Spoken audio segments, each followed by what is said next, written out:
Hey everyone, welcome to the Happily Ever After 40 podcast. I am your host, Tamika Michelle. We are streaming live in the Successful and Single to Marvelous and Married private Facebook group. And we have a special guest today, Coach Reg. Reg is a professional relationship coach. He's been doing for some time now. So we're going to get a lot of good information, a lot of good input on his views and what he does and how he works with his clients. Also, we're going to get his background as well and let us know how he transitioned into this area of relationship coaching. So, with that, Coach Reg, thank you for joining us today. Thank you for having me, Tamika. It's great to be here. Sure. So Coach Reg he's been super busy, just visiting everyone on media podcasts. So he's going to give us the best that he has. We can get save the best for last. So Absolutely. we're going to get this done. So first, we're just going to start off really, really basic. Just tell us a little bit about you and how you got into relationship coaching. Sure. So as Tamika said, my name is Reginald Smith, Coach Reg, and I'm a relationship coach, and I've been coaching. Started coaching informally. I would say probably as early as 2007, really, and just kind of didn't really do anything with it. And at the time, it was really more life coaching, right? Because I had friends, men and women, who would seek me out to have both personal and professional conversations and want to kind of figure out, a way forward or think through. I'm sorry, have someone help them think through their way forward with whatever that choice or decision that they were faced with. And so that's kind of where it began. And in 2016, I decided to, stand my practice up formally. And it was, again, I think even at that time, initially it was life coach. And then I had some people kind of work with me a little bit and kind of, delve into it a little deeper to kind of figure out where are you best suited in this space in coaching. And it was more relationships. And that was because of my own personal experiences. As my bio says, if you visit my website, areyoucoached.com, I had been married and divorced twice. And at 35, I had two marriages that did not work. And I had not worked out, of two divorces, I should say. And at that time, I was kind of embarrassed and ashamed. And that's when I really took the time to heal and work and kind of unpack my choices and decisions and why I made those. And it was some tough choices. And I made the decision to look inwardly, introspectively, to think through why I made the choices I've made. And it helped me because in spite of my marriages failing, I still believe in family. I still believe in quality relationships. And I didn't want anyone to experience what I'd experienced, quite frankly. And if I could spare them from it or save them from it, that would be my heart's desire. And so in coaching, it allows me to live that out, right? So my clients today, present day, are high achieving professional men and women who have attained many of their professional goals, but do not yet have the interpersonal relationships that best complement him or her. And we coach around those types of things. The challenges vary from persons who are considering dating, those persons coming out of relationship, those persons in existing relationships who desire to strengthen and sustain it. So we coach around those. And I have a model that speaks to supporting and serving clients in that space. So no matter where you are, be you single in an established relationship, the model will work for you. Okay. So just a little bit more of your personal background. How old were you when you first got married? Yeah, I was a kid, like babies. We were babies. I was 21, she was 19. That should tell you something, right? We didn't know ourselves, much less each other. Not long after we had children. I have two sons, two adult sons. And my second marriage, I didn't even take time between the first to the second because I didn't know. And this is the mistake a lot of people can make. You go from one relationship to the next relationship, absent of an evaluation or an assessment of your choices and why, which you learned, liken it to an after action review. I've even heard people say they perform autopsies on their relationships, I get the metaphor and it makes a lot of sense, right? Because you're doing a deep dive to understand the choices you made and why, what worked and what didn't. And so I think that I don't think I know that there's value in that. And in coaching, those are the kinds of things that we look to uncover when I work with my clients, because it's a series of questions that are not just as simple as, what do you want to eat today, right? It's things that require thought. It requires you to think about the choice you made, what may have caused the choice, what triggered it. Was it something that that may not even have been in your conscious thought? It could have been something that happened in your past, but that thing has become part of how you make decisions, because you may not even be aware that it was traumatic. You just may recognize the trigger and how you respond. Right. So a lot of people know that I was in a long-term relationship before I got married, but when I met that particular person, he had literally just split from his wife of 16 years. So as you know, he got married originally, I think at 19 as well. And in my mind, I've always said, when you're coming out of a relationship or a marriage, that person, especially a man getting married that young, needs some time to heal. But we still got together, even though I said that and I communicated that, I still went forward with the relationship. Sure. And I could see how, during that time, marrying at 19, and, I was there right after, like during the split, not even officially divorced, Right. Right. So, I I was in do. that relationship, and, I went back and, and I acknowledged then, you need some time, you needed some time to date. You needed some time to kind of feel around the dating scene, because you didn't really get to experience that. And his response was, well, I get over things really quick. I process really quickly. And I knew that Right. that wasn't true, but I still believed, and I went forward, and, was, Sure. that whole relationship. Sure. So you said you Mhm. went from your first marriage to your second marriage pretty quickly. Mhm. What was the time frame in between? What was the transition time, from divorce to second marriage? And why do you think you went so quickly in that one? Oh, I can answer each of those questions.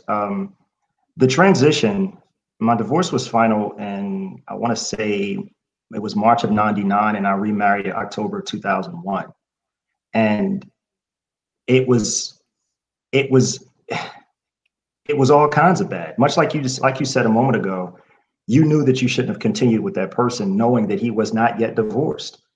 And so my marriages, and this is what I've learned. So I want to kind of put a pin here for a moment. What I learned in my experience, and this is kind of speaks to what led me to coaching and this whole relationship space. See, I didn't want to be divorced from my children's mom. That was her choice. My second marriage, I chose to go. So I've been on both sides of the equation. I have been put down and I have put down. If you're a caring person, neither one of those feels good. If you care about people, if you're empathetic, compassionate, um, that's not something that you would sign up for. I don't think if anyone who's ever been divorced, if they knew that going in that it would end in divorce, I'm pretty sure they'd probably say I'm not getting married.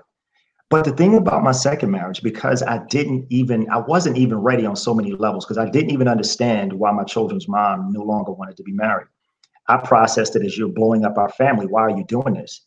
And so this person who I met, my second wife, she, good people, good person, but we shouldn't have been together for a host of reasons that had nothing to do with my first marriage ending.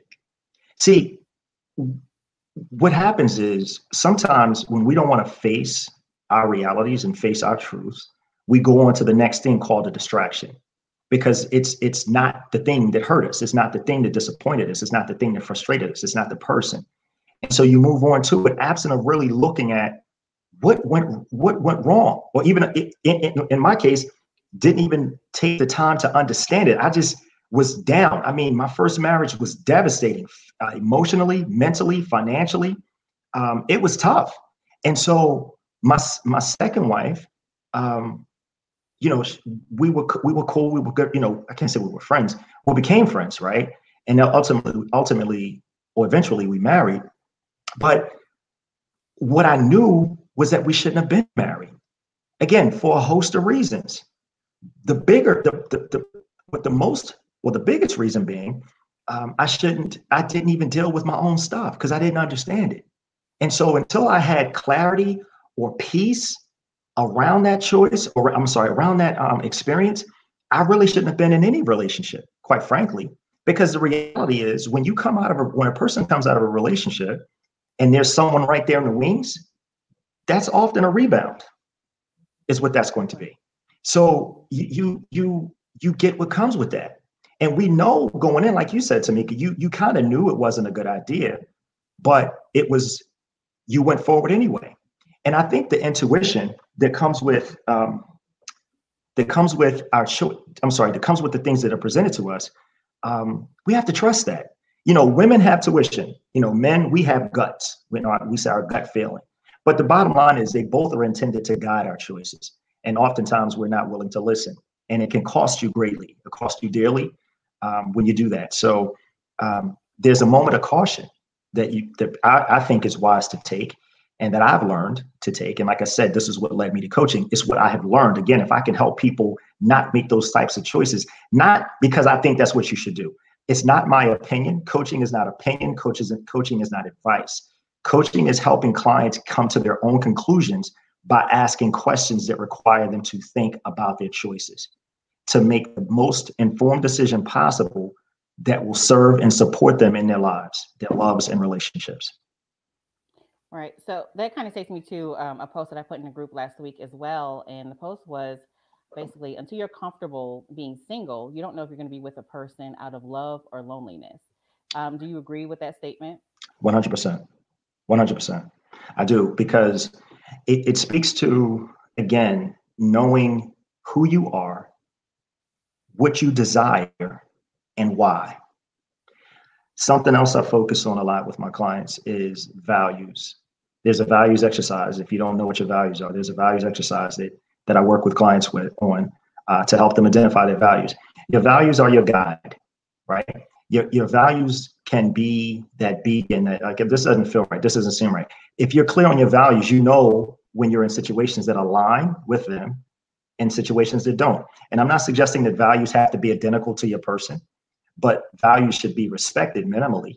And then you kind of determine if we can maneuver beyond that.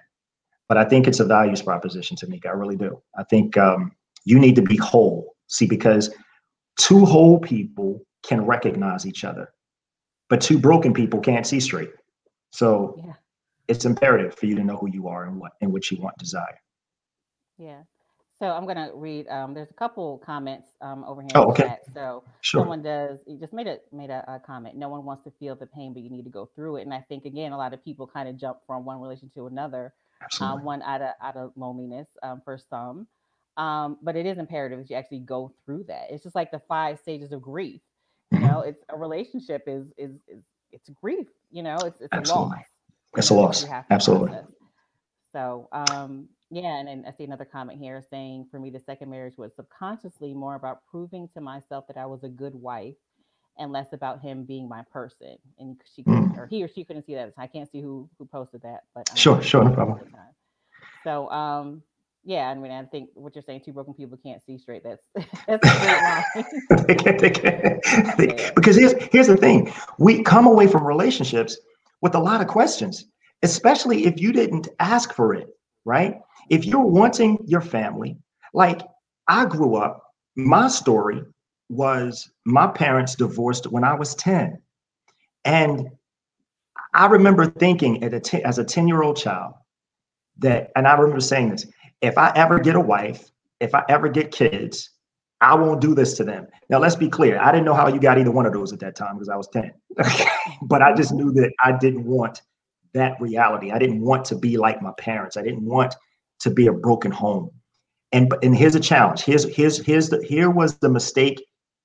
Although the intent was noble, maybe even commendable, to say that I want to keep my family together. Here's the thing that I didn't understand. Here's what was in play that, unbeknownst to me, little word, which is a big thing, called control. Mm-hmm. And I don't mean controlling her, but just trying to control the environment. And a good buddy of mine, who I'm still close with to this day, said to me, he says, Reg, you can't control the outcomes.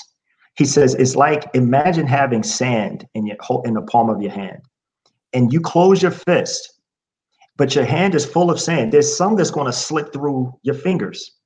That's the part that you can't control. That's how relationship, there are things that are outside of your control, no matter how well-intending you are.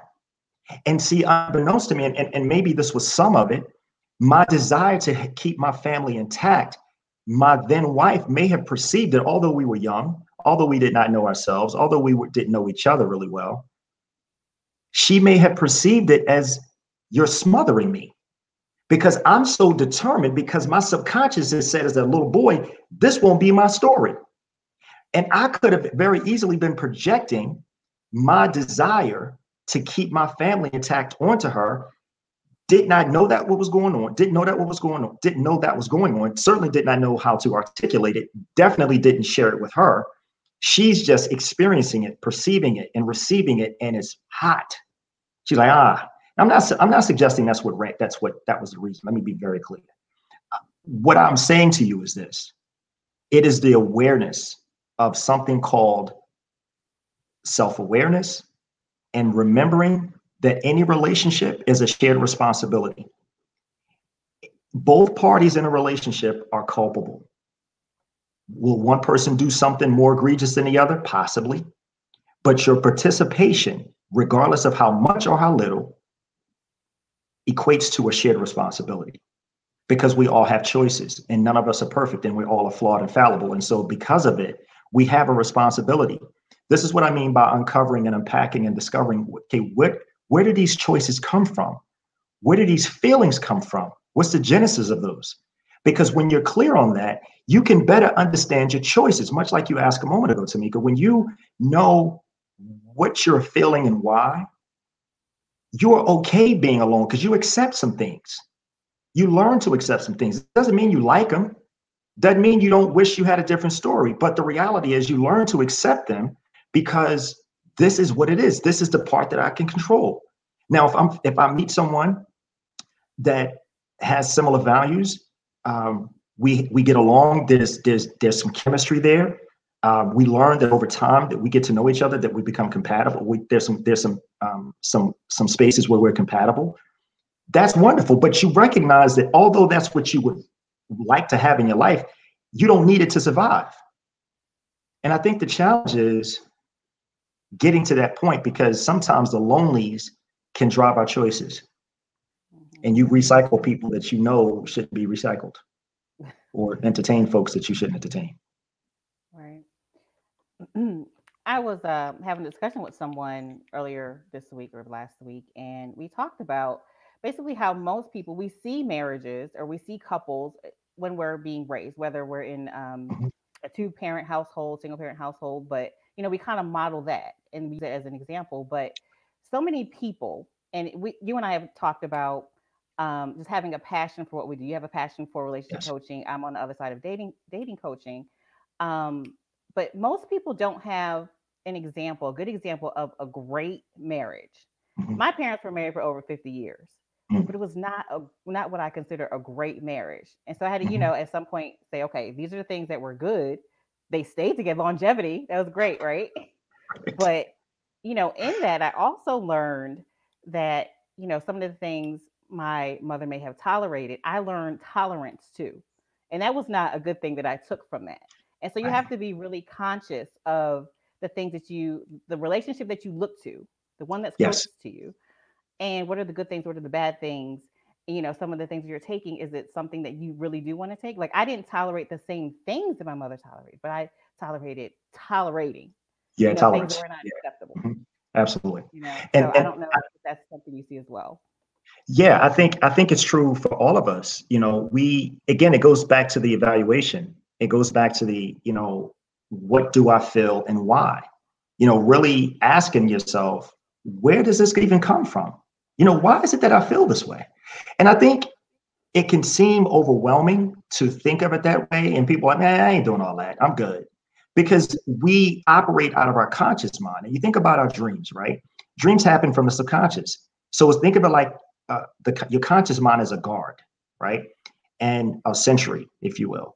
And so when you're awake, the guard is on duty.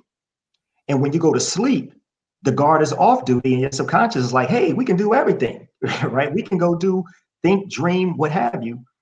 And that's where those things come from. Sometimes we bury bad experiences, traumatic experiences get buried and lost in the recesses, and they show up in our dreams. We don't always remember those dreams, but that's where they live. And so we're equipped to protect ourselves, right? We go into protect mode. I don't like this feeling. It's like, think about it. If I go to a stove and touch it, if I go to a stove that's hot and touch it, I'll burn myself. Well, if I did that long ago, I know I tried that. That doesn't work. I'm not going over there anymore.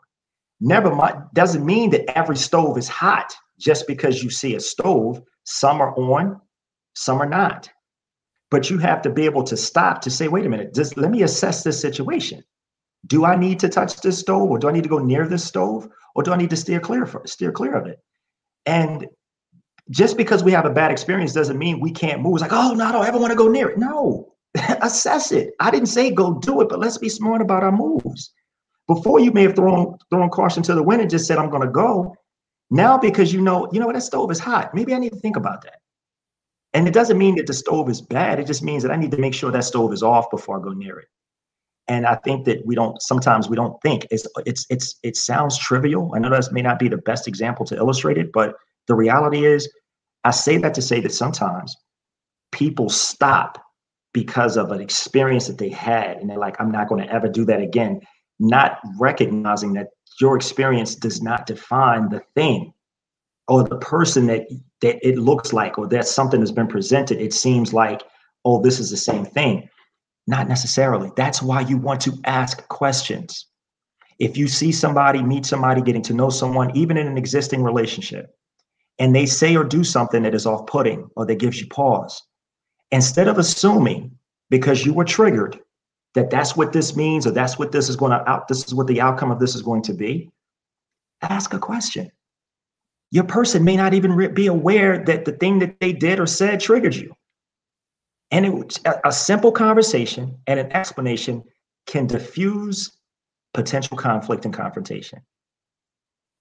Right. And it's actually important to address it calmly as opposed to getting in attack mode. Because I find that that's a lot of ways that's how women we react. We just when we hear something and like you said, we get triggered, we automatically go in attack mode and defense mode and just blows the whole situation up and can totally destroy a relationship. So 100%. really important to how you handle that and just be Yes. calm and get clarifying It's questions. here's why this is important in my opinion, Tamika. Um, when you do that, here's why you would do it. It's two reasons. If you care about your person and you care about the relationship, learn the discipline to do that. Make it a priority. Try not to be reactive. Choose to be proactive and involve your person in the process so that they understand what you're doing and why you're approaching it, and ask them to do the same. Because here's why this is important. Because if you care for your person, you care about the relationship, you want to be mindful, because you don't ever want to intentionally or out of anger say something that sorry cannot fix. Because those words are so very powerful and will be indelibly etched in your person's mind. And they may forever wonder, Dax, is that how you really feel about me? Hmm. I was just mad. That's not enough. That's not no. That's not acceptable. And again, that's why I mentioned my model earlier. I coach a lot around designing relationships, and the model that's design is a component of my model. And you design how you move in your relationship. You design how you interact. It's great for people who are just getting to know one another, because you kind of get baked in good habits off the break. It's going to be work. It's going to require patience, but it's a necessary work because it will spare you and save you frustration along the way, along the journey. And regardless if you and that person continue, you still have skills that will serve you in whatsoever relationship, because design works regardless if it's romantic, it's a sibling relationship, it's a good girlfriend, a good when you're dudes, it doesn't matter. Design will serve you, because what design gives you, just really quickly, it buys you two things. It buys you agreement and it buys you accountability, and mitigates being gaslit or told you're crazy or you're tripping. Hmm. That's why design is so important. Because what we do is we just keep moving like we've been moving and thinking that's enough. Well, let's ask yourself a serious question. If your outcomes aren't what you want, you're going to keep doing what you're doing? Or you want to change some things? Right. I know you're huge on communication. I know I was telling Yeah. you previously when my husband and I were getting together, and I'd asked him, about dating exclusively, and he took Yes. 3 weeks, and I had all these thoughts in my head, and I was like, "It took 3 weeks, like 3 weeks, really?"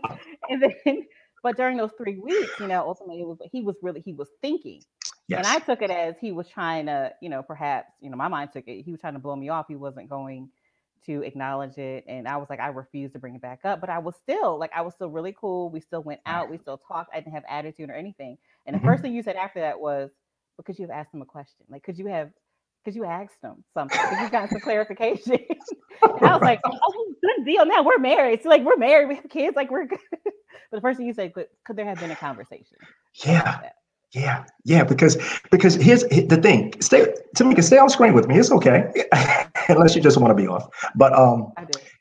yeah. It's really more for so that you don't attack and that you don't accuse and that you don't assume. Why would you do any of those things if we could ask a question first proactively to find out the answer from the source versus create whatsoever narrative that we create in our minds? I'm not suggesting it doesn't happen. We're human. I'm simply saying that when that happens, or those thoughts arise, take the next step and say, you know what, this isn't probably the best. This is not going to lead to a good outcome. If I attack, if I accuse, if I assume, it's not going to go well. And I can promise you, we as men don't respond well to that. I don't think anyone does, but I know men, we do not do well with assumption, being attacked or accused, especially when we value integrity and high character. That is a no-go. And so now you compound the situation or compound the challenge because of the approach. It's kind of like mail being delivered. Your package could be great that you're expecting, but if the delivery is off, if they deliver it to the wrong house, you never get to experience the package. Right. Does that make sense? Awesome. Yeah, it totally does. There's something else I want to talk to you about because we've talked about it before as well. Sure. So in dating, when people are dating, you have taken two terms and you have stated that they're two different things. So you looked at exclusively dating versus exclusivity. So to tell everyone the difference between those two things and how to apply it in relationships. Sure thing. So exclusively dating is a paradigm. I'll refer to it as a paradigm. It is the way, and I'll use a metaphor or an example to parallel how it can be applied. So exclusively dating, it looks like it's two people who come together. Like, you're dating, you're dating, you're dating each other, you're dating and you meet. And it's like, oh man, there's some cool stuff here. And then all of a sudden, say the cream has risen to the top and you've decided that this is the person that I want to date. Now, and they decided that they want to date you, or at least that's what you think. But again, we have to have a conversation because we don't want to assume. And so we have a conversation and then we establish the ground rules, which gets into that design that I mentioned to you a moment ago. So you decide what that's going to look like, meaning, are we dating other people? Are we just dating each other right now? In this exclusively dating space? Are we, if they're children, at what point do we introduce children to your children to my children and, vice versa? When does that happen?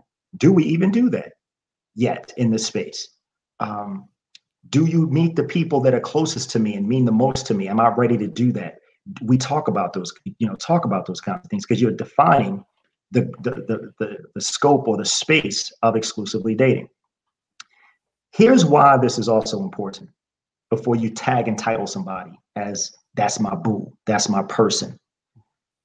It's because you don't know how they handle things. They may not handle things well. You may not know their values yet. You don't know how they respond to conflict. You don't know how they respond when they're angry, how they treat you, how they treat others. Have you had the opportunity to fully observe them in multiple situations? Now, in fairness, you can't cover it all because some experiences just haven't happened yet. So you don't know how a person's going to respond because you can only move from what you know, right?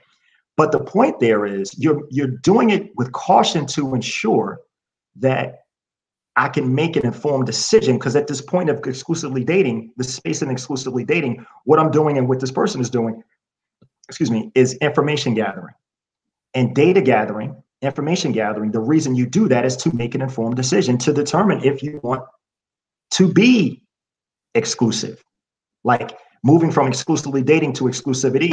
In a professional example, if a search firm uses if a company uses a search firm to find qualified candidates, that search firm presents qualified candidates to the company. The company brings them in, and say they bring a person in and they say, you know what, we like to see how you work out for the next 6 months or not, or 30 days, I'm sorry, 90 days or 180, 180 days, depending on what the parameters are. But the whole purpose of that is because your skills seem to align with the position that they want to fill. And so they say, hey, listen, this is what the position requires. Your skills, according to your resume, it appears that you've done these things. Talk to us about that. You talk to them. They say, man, this is great. This person would be a great fit. So they say, yes, we'd like to bring you in on a limited basis to see if you would be a good fit for the work, for the culture, for the client, whatever, right? And so you're going through this process of getting to know the company, getting to know the work. They're going through the process of getting to know you, evaluating you to determine if you actually can do what your resume says you can do.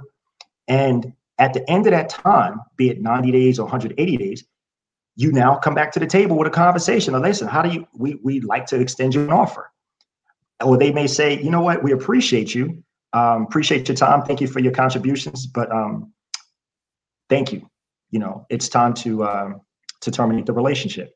Or they may say, we'd like to extend you an offer. You've been a valuable asset and to the team, and we appreciate your participation and contribution and blah, blah, blah. And so you're like, man, that's great. But you've been evaluating them too. You're like, yeah, that's cool. But I'm not sure if this is a good fit for me long term.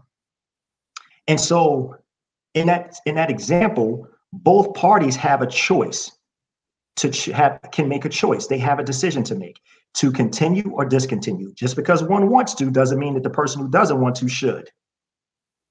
See, no different in the relationships, because what we're trying to determine, I've gathered my information. Now I'm like, yeah, I'm not sure if this is a good fit because I'm clear on my values. I'm clear on what matters to me. And I know that long term, this is probably not a good fit because I've seen some things that give me pause. And the things that give me pause, I've had discussions about them. And although the person responded, I'm just not confident, not because of who they may be. It's because of your self-awareness about how you feel about whatsoever, which may be the reason why you choose to discontinue. My point is this: at the end of that example, if it's attempt to hire, right, or attempt to perm scenario, if it's a professional example, both people have a choice, and you may choose not to continue. They may not choose to continue with you, but if you choose to continue, they extended a formal offer, you accept it, and now you are exclusively employed by them. Parallel that with the relationship. Now that we've done that, we make a decision that we're going to be exclusive. We've moved from exclusively dating to exclusivity, meaning I'm tagging and titling you, you tagged and titled me, and we have an agreement. We have a foundation from which we built from. We've hopefully incorporated some good habits in our relationship that will serve us and support us as we continue down the journey of exclusivity. My contention, no one does that. They just get with somebody, they like them, they cool, I'm cool, no real homework is done. They just like go with it. And they wonder why 6 months, a year later, why we're struggling. So in that analogy, I guess putting a label on a relationship, that comes at exclusivity, correct? Correct. And so before that, it's just if you refer to someone and go, hey, who's this guy? Oh, he's someone I'm dating. And is that what you're saying in your exclusively dating period? Correct. Okay. Correct. You said something, it kind of triggered something. I don't want to trigger that. It reminded me of something. I dated a guy who said basically he was like, he said a couple of things that you had said. He had been previously married, and he's like, yeah, I'd like to get married, but I have to have a woman who aligns with these 3 values that I have. And if I don't get that, then I'm cool with being alone for the rest of my life. But then I remember in the later conversation, we talked about, I need to experience every holiday in a year at least once. That's a school of thought. Absolutely. And you should. Please continue. Your turn. No, that was pretty much it. I remember that. Yeah. And some people say, I remember I did a conference. I did a seminar, 3 years ago. And that was one of the things that I had talked about, where you kind of study your person. The first year you're getting to know, you're studying them, and hopefully they're studying you, right? You take that first year and you go to your second year, kind of really figuring out. I'm not saying take the full year now, because as I think about it, I don't know that you need that much time, but maybe you do, or maybe you should take that much time. It's not it's not a steadfast, this is how long it takes, right? But my point in that example is you take that first year where you've data gathered, collected information, and that second year really may be an evaluation, right? Of what you learned. Is this something I can live with? Because listen, there are things that we have to sit with. We don't know if our initial reaction is really how we feel. We just know it's our initial reaction. Give yourself some time, let it sit to validate if that initial reaction is fair, or dag, I have some new information now, some things I didn't think about right away. It's an important exercise. It's an invaluable exercise versus saying yes to something that you're not sure you want to say yes to. Listen, we put work in to be successful in our respective careers. Why would you not do the same thing in your interpersonal relationships, especially somebody you say you care about, not somebody who cut you a check? Right. I mean, it's work. And we talk about, we want this thing, we want this picture, but so few of us are willing to do the work. It's unfortunate. Yeah. I know you're getting passionate about that. I know. I'm sorry. I'm not fussing at y'all. I'm sorry. No, I'm not. I know, because we've had this discussion. You know, I personally think that at some point in everyone's life, we probably should all go to therapy. Not as a bad thing, but we've all had things happen to us that we need to talk about. But as far as in the coaching area, which is not therapy, you know, and we focus on, you know, dating and relationships, you know, we put time into our education. We spend, you know, these thousands of dollars of education, you know, continued training and all of that. But then we're alone at 40, 45, 50. Right. And then you're kind of like, but you've never like went to anyone to talk about that, to get that same training, to get that same coaching. So, you know, we're on the same page when it comes to that. You know, if you're not succeeding in that, but you're killing it in everything else, you know, look at what you're doing in the realm in which you are doing great and amazing and successful in, and apply those same principles to your relationships. 100%. It's an investment. Coaching is an investment. Your career is an investment. It's an investment. It's like, and here's why it's an investment, because it's the return. Sadly, you can invest $100,000. You're an attorney, probably over $100,000 in student loan debts just through school that may take a long time to return or repay. But you did it because you believe that it will provide and afford the lifestyle, the quality of life that you desire for you and your family. That's perfect.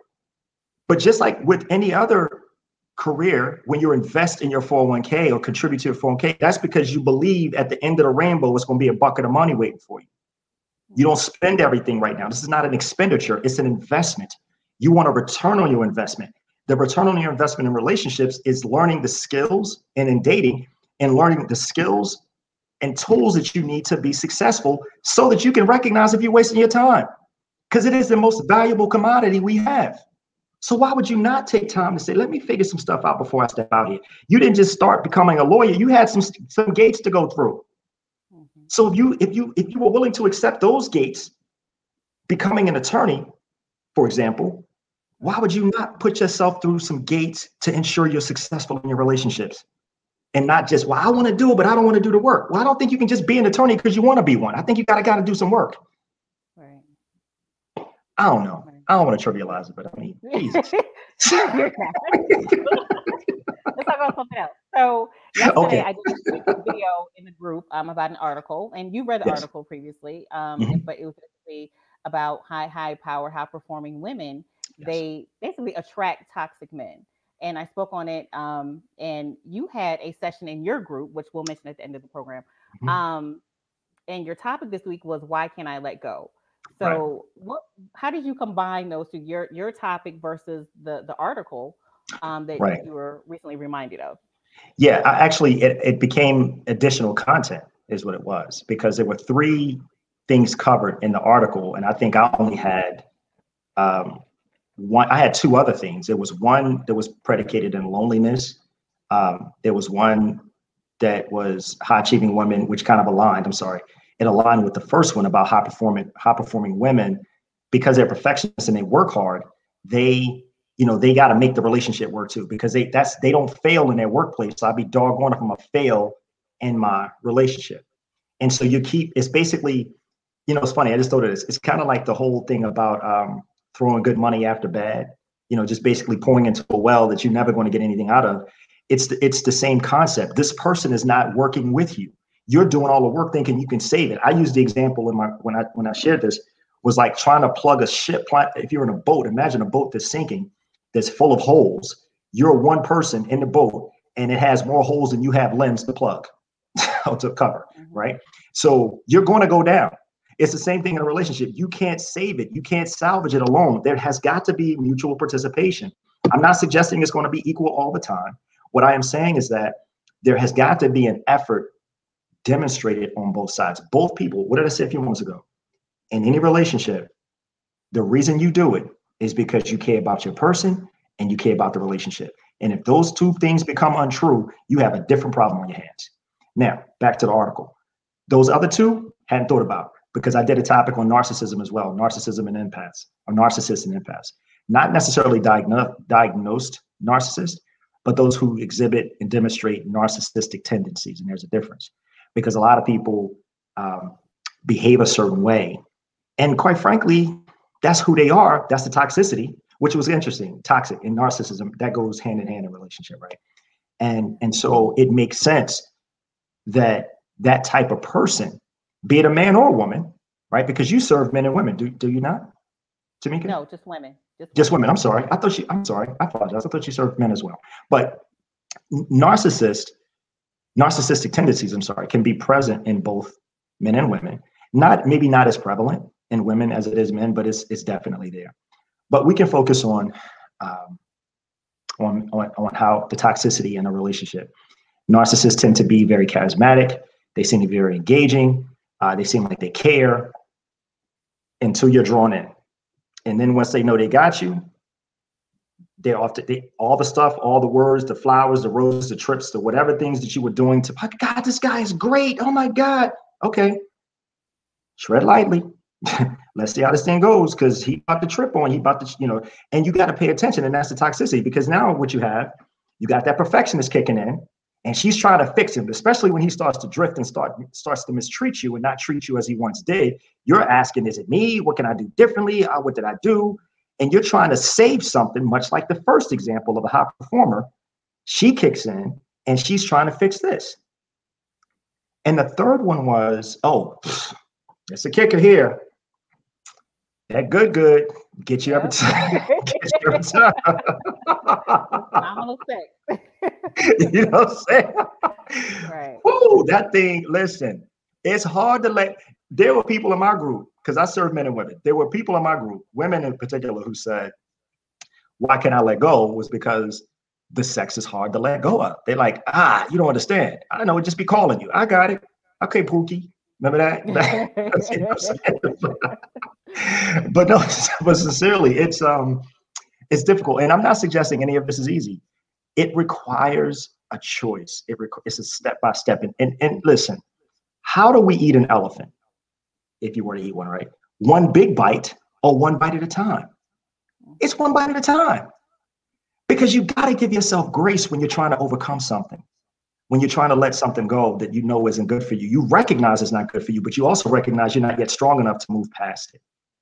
It's a little thing called grace that you should extend to yourself so that you can get there, and it's baby steps. And if you need some help with that, that's why you hire a coach. I promise you, coaches help you move from where you are to where you say you want to be. You got to want your outcome more than you want this pain.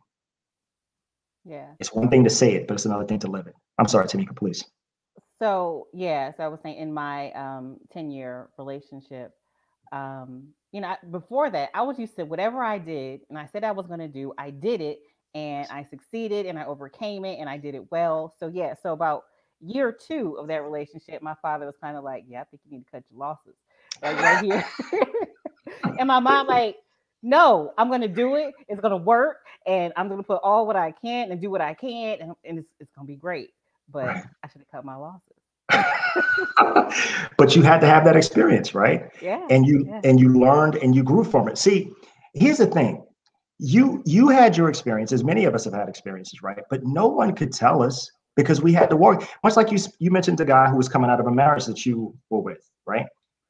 You knew that probably wasn't a good idea, but you had to go forward with it to prove it to yourself.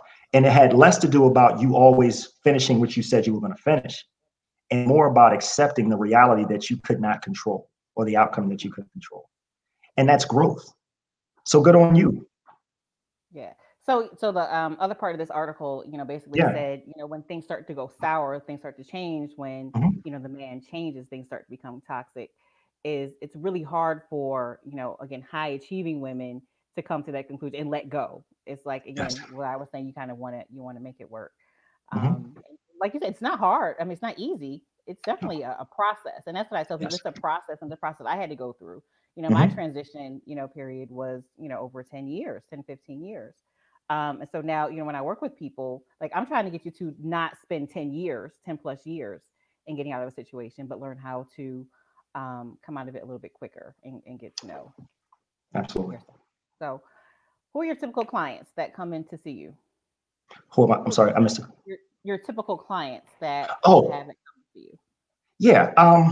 Same thing. I've worked with some attorneys in my practice. Yeah, it just, again, high achievers, people who are doing really well at work. I've worked with attorneys. I work with persons who are kind of C-suite level executives, um, who are really trying to, who, again, they do well in their lives and professionally, but personally they're like, I'm not sure. It's something that I'm not. They don't quite trust themselves as much as they do in their work life. And it's really not hard to understand, to be honest with you, because your work is not emotional, it's logical. It's what you do, but it's not who you are. Mm-hmm. But when you're in a relationship, that's when who you are shows up. And that's why it's not, we're not as confident always emotionally and in relationships as we would be otherwise, and particularly professionally. So my clients vary. Men, same thing. Software types, engineers. It just depends. I mean, it's again, high achieving, high professional. I'm sorry, professional, high achieving men and women can be whatsoever their endeavor is, but it really comes down to persons who are like, you know what, I'm not liking my outcomes, and it's something I want to just talk to someone about to see if this makes sense, right? If there's something that what could I do differently? So for me, when I have what's called a chemistry session, people, they the whole point of the intake is for them to answer some questions to help me understand what their challenge is and to ask some questions around it. But more than that, what do you want? Because knowing what you want is half the battle. We can devise a game plan to get you there, but you're going to devise a game plan, right? So my clients, they vary, Tamika, they do, and as professions go. Okay. So, like I said, when we first started this podcast, I was telling everyone that Coach Reg has been visiting the circuit, the podcast circuit, media in the last couple of days. But I just wanted to, because we're starting to run out of time. Sure, Coach Reg, sure. on his page, he has uploaded the video he did yesterday with Dr. Sylvia, and it was a really good conversation. They talked about chemistry versus compatibility. Also talked about that question: you first go out with someone for the first time, first Base. date, and someone says, well, tell me about yourself and, Right, and how right. you deal with that situation. So, just very interesting content. So again, we'll give you Coach Reg's information. You want to go and check out that conversation as well. Just one more, just or overall, just tell us the professional services and memberships that you offer as a Okay. coach. Yes. So I work with individuals, right? So I offer individual coaching services. I do work with groups. It's not on my site yet because I haven't fully built it out. In fact, someone asked me the other day would I consider doing a retreat for about 10 or 15 women, and I said yes. I just needed more detail. But that service offering isn't there, but it is available. We could talk about it. But the service offerings I have is for individual coaching, and I also have a program called Sip and Chill VIP. I have a weekly show called Sip and Chill on Facebook with Coach Reg. Sip and Chill with Coach Reg, and it's a weekly show every Friday at 6. And people can be a part of VIP. And if you just want to be, it's first Friday, so it's the first Friday of each month. But it's not broadcast in the group because it's a private section. It's VIP, right? And so it's for persons who want to be a part of whatever that discussion is that we're having that week, if that's what they want to do. But if they want a membership, then they are paying for, and if they want a monthly membership or they want a 3-month membership, that's an option as well. And the reason that's the case is because my sessions each Friday are just information, me sharing to stimulate and provoke thought. But in VIP is where you get more intimate access, your more pressing issues or concerns addressed offline in a private space. And so VIP affords you that. And in VIP, there will be opportunities to, meet with other professionals. Like if there's a challenge that someone's having, if they're coming out of a marriage or there's a divorce or some bad stuff, I have relationships with people who can, who I will have come in to speak to VIP. They're not getting that for free on Sip and Chill with Coach Reg, right? So it's some extended access, some private, more intimate access in a private setting offline. And it's for, and we would meet over the course of 3 months. We would meet 6 times. So twice a month. You got your first Friday and you have your private event within the group of VIP. Okay. So I just love the concept of sip and chill because if you go in there, you bring your favorite wine or your favorite mixed Absolutely. drink, cigar. I'm assuming if you smoke, sit Yes, back, turn the camera absolutely. on, Yes. and you just kind of Yeah. you kind of get into the group, into the vibe of things, which is really really super cool. If Thank anybody you. is interested in that, so again, we'll leave Coach Reg's information in the show notes. If you have any questions, just send me a private message. I'll definitely definitely give you his information, link you guys up. So now we're concluding now, but I have a couple hot seat questions that we started incorporating in here. For sure. Because you are very super super professional, have great information. But sometimes you just want to know just a little bit more For sure. about you. Sure. So Sure. we all had them. Have you ever had a stalker or a woman who was just a little too Oh, are you aggressive? there? Okay. It paused. It froze for me. Could you repeat that for me, Oh, please? okay. I'm sorry. Have you ever had a stalker or a woman who was just a little too aggressive in pursuing you after you have said this is not going to work? Right. You know what? I don't know if you're gonna believe me, but it's true. No, I haven't, thankfully. Really? I'm Yeah, I'm so thankful. I have, I will even submit this to you, which I'm also grateful for. Um, in fairness, no one has slid into my DMs and shot their shot, which I appreciate. And I kind of view it as you respect my craft. You respect what I'm doing. So you're not going to do that. Don't get me wrong. Women do inquire. They're like, I got a question, you know. So, and I get it, but nothing untoward, nothing Okay. crazy. This wasn't in there, but are you currently single? Really, that's what you're gonna do right now. You just mentioned sliding into your DMs. Is that what they're asking? Is Oh gosh, you are funny. that Yes, I am okay? single. Yes, Unmarried. Let's say you're unmarried. I'm Unmarried or unmarried. married? I'm Unmarried. Okay. unmarried. All right. I'm Okay. not in a committed There's relationship. That's the short of it. okay. I'm gonna get you um, to me, I promise is there that. I'm sorry, you can. Is there anyone that you regret not pursuing or regret breaking up with? um, no, and I'll tell you why. Um, th- th- I really do strive to live my life absent of regret. So if we're not together or there's a person, um, there may be some, there may be people women that I've known in the past where had I knew then what I know now, in other words, what I've learned, I may have had different conversations could have led to a different outcome.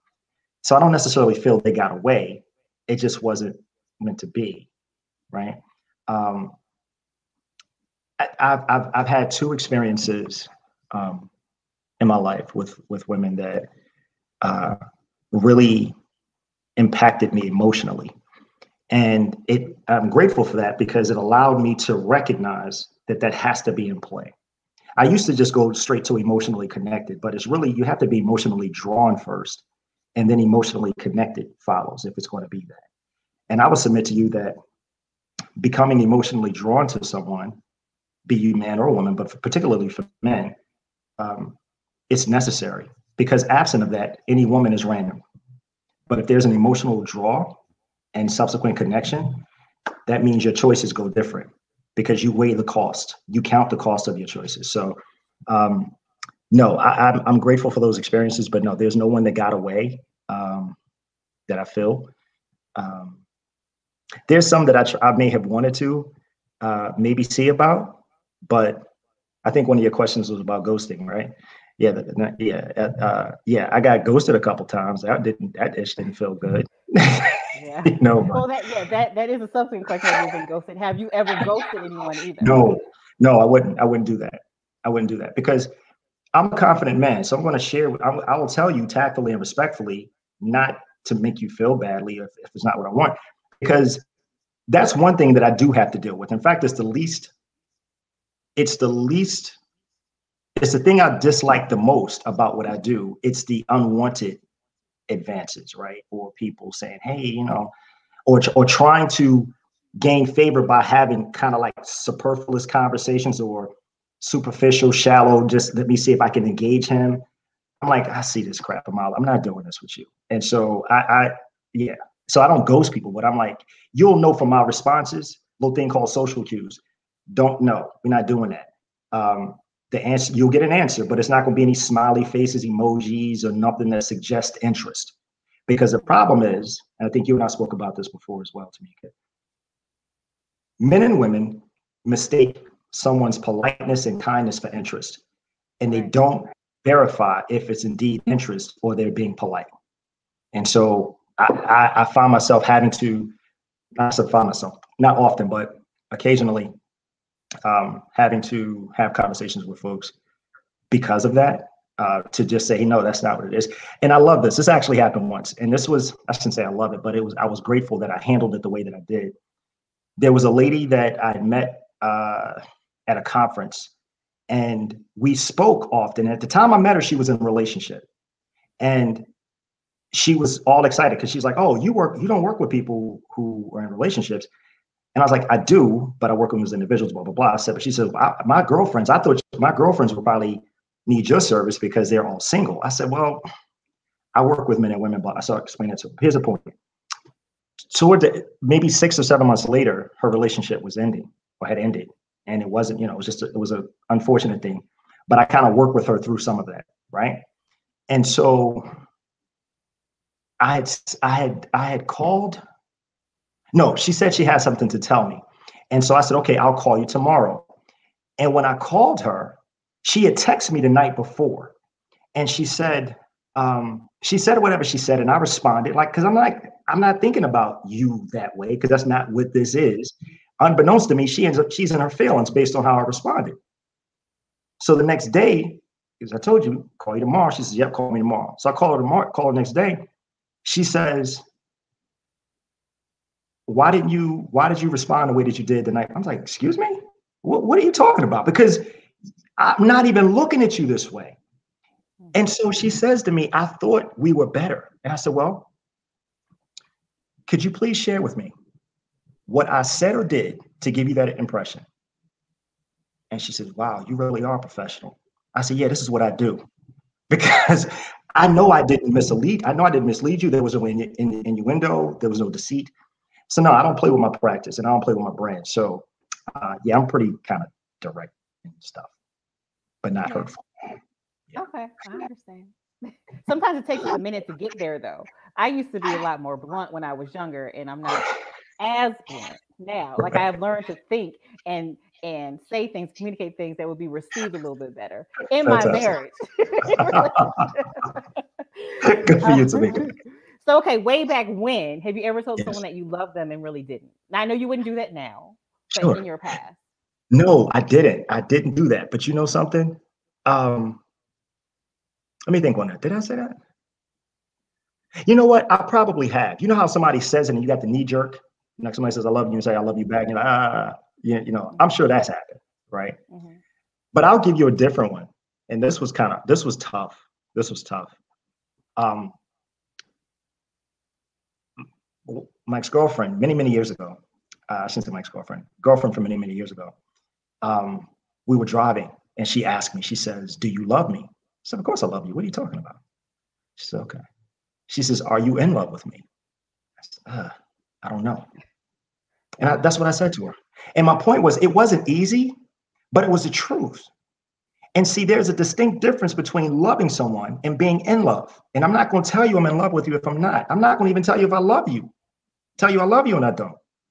Because that's a real thing. Words are powerful. Yeah. You know what I'm saying? So, yeah. Last question. What is Oh, the best quality in a woman for you? wow. Best quality. You know what? You know what? I dig a smart woman. I do. And I don't mean just smart. I mean, not necessarily academically, but just common sense. Um, who has a high EQ? Hmm. You with me? Um, that And for that's those that. and for those who don't know what EQ is, Oh, I'm sorry. it is I'm sorry. it is Emotional intelligence. emotional I'm sorry. intelligence. I'm sorry. I'm sorry, Okay. Tamika. Thank you for that. Yeah, yeah. High EQ. Yeah, that definitely matters, because that means that they are aware, and they're not only aware of themselves, they're aware of me, they're aware of others, they're aware of situations, and they understand where, when, and where, and how to pick their spots. Not that they are walking on eggshells. That's not what I'm saying. But they're savvy enough, is what I'm trying to say, that they recognize that this is the time to say, do, or what have you, and that's just appreciated as well. Hmm. I had to learn mine was actually stability. Okay. Be for a person to be Yes. reliable, and that's what Hmm. my husband is. Like, he doesn't waver. Like, he's just very just he does the same thing all the time. But I would not have been able to appreciate that in my 20s, Hmm. or without going through the experience that I went through in my 30s. Because in my Yes. 30s, that the guy I was dating then, like, he would up pop, go here, there, go there. And spontaneity is cool. That's great. But it was like all the time. Like, I just couldn't just settle that my day would be a certain way. And I need, like, I need a schedule. I need to know how things go. So my husband's very, very stable. And I can rely on him, and I love it. he's always there. And he was I always there love it. whenever, I was going through my craziness, we Yeah. got in contacts, stopped speaking, whatever. He was just the same person. He's And consistent, he is was what it sounds always to me. he was consistent, and he was kind.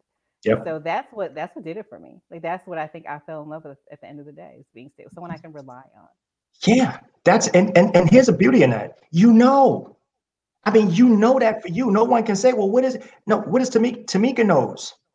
That's what I love about it. And I wish more people knew what they needed, right?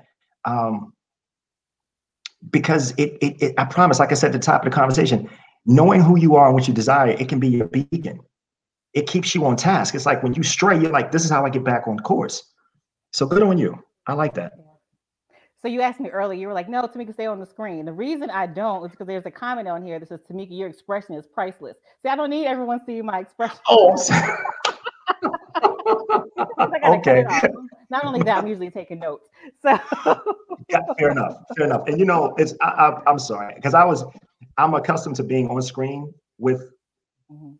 So whoever show I'm on or what have you. So I was just like, oh, where you going to make it? But it's fine. I understand. I apologize for. I didn't mean to throw you out there like that. If that's not what you prefer to do, I it's do okay. I mean, I don't mind, like, being on screen. You all know me. apologize. Coach Reg, thank you so much for coming on and joining us, giving all your good tidbits of information. Again, website is www.ru, the letter U, coach.com. Also, again, in the announcement on the Facebook page, there's the access to his YouTube page. You started your YouTube page. You have videos from years and years and years, which I believe you are now cataloging. I am. Sip and chills every month, every week. His VIP membership. So definitely, check him out. Check out his page for his Thank you. interviews that he did over the past few weeks. Yeah, that So was great. It was fun. It was a lot of fun. thanks again for coming, and I wish you the best in all your endeavors. Thank you, Tamika. Thank you so much for having me. Listen, you guys have a fantastic rest of your day and week, and I hope to see you soon. We will. We'll do. Bye, everyone. Take care.